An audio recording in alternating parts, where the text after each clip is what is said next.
Ketua Umum Prabowo Mania 08 Immanuel Ebenezer atau biasa disapa Nul mengatakan akan melaporkan Sekretaris Jenderal Partai Demokrasi Indonesia Perjuangan, PDIP, Hasto Kristianto terkait ramainya isu seorang menteri dikabarkan menampar dan mencekik wakil menteri. Sebab, ia menilai Hasto melegitimasi pernyataan Arifur Rahman yang menyebarkan isu menteri di Kabinet Jokowi dan berstatus capres menampar dan mencekik wakil menteri. Menanggapi kabar tersebut, ex-kader PDIP Budiman Sujatmiko mengatakan tidak semua hal harus diselesaikan dengan lapor-melapor. Ini terakhir nih Mas, ada kelompok relawan Pak Prabowo yang akan melaporkan Mas Hasto terkait kasus atau isu kabar bahwa Pak Prabowo mencekik salah satu wamen. Saya tidak tahu apakah Pak Hasto yang melakukannya, saya kurang tahu. Bukan, maksudnya Mas Hasto karena pernyataan berkomentar soal itu akan dilaporkan oleh kelompok relawan Pak Prabowo. Komentarnya apa ya, Hasto? Mas Hasto kemarin bilang bahwa tidak ada asap tanpa api.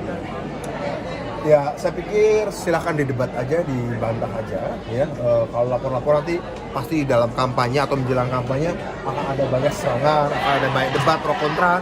Dan nanti kalau setiap perbedaan dilaporkan, nanti kemudian orang akan lebih banyak membaca berita tentang lapor-melapor ketimbang visi misi. Saya pikir di debat aja, kalau memang itu ya diminta apa pembuktiannya, apa argumentasinya di pernyataan tersebutnya.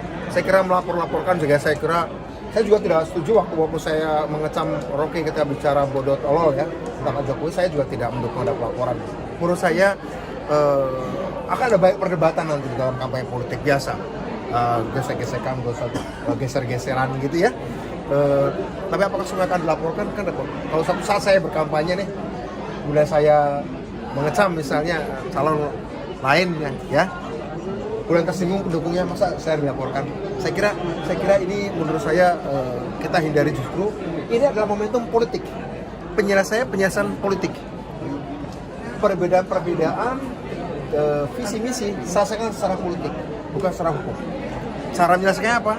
Di tanggal 14 Februari 2024. 2024 adalah untuk menyelesaikan perbedaan pandangan secara politis melalui tindakan politik warga negara. Kalau kemudian perbedaan itu ada diselesaikan secara hukum saja, kemudian momentum penyelesaian secara politik dalam pemilu jadi berkurang signifikansinya. Orang lebih baik berdebat tentang siapa yang dipanggil, siapa yang diadili, siapa yang diperiksa. Saya kira Pak Prabowo tidak ingin seperti itu ya. Terkait kasus ini, kalau sikap Mas Budiman sebagai salah satu relawan Pak Prabowo, ya saya pikir ini yang berkembang. Yang isu apa tuh? Ya silakan argumentasinya apa bahwa ada tujuan seperti itu ya. Menurut saya berargumentasi saja, tidak harus kan dari debat oleh Pak Jokowi dulu ya. Pak Jokowi itu mengatakan tidak ada apa namanya. Jangan lupa subscribe ya.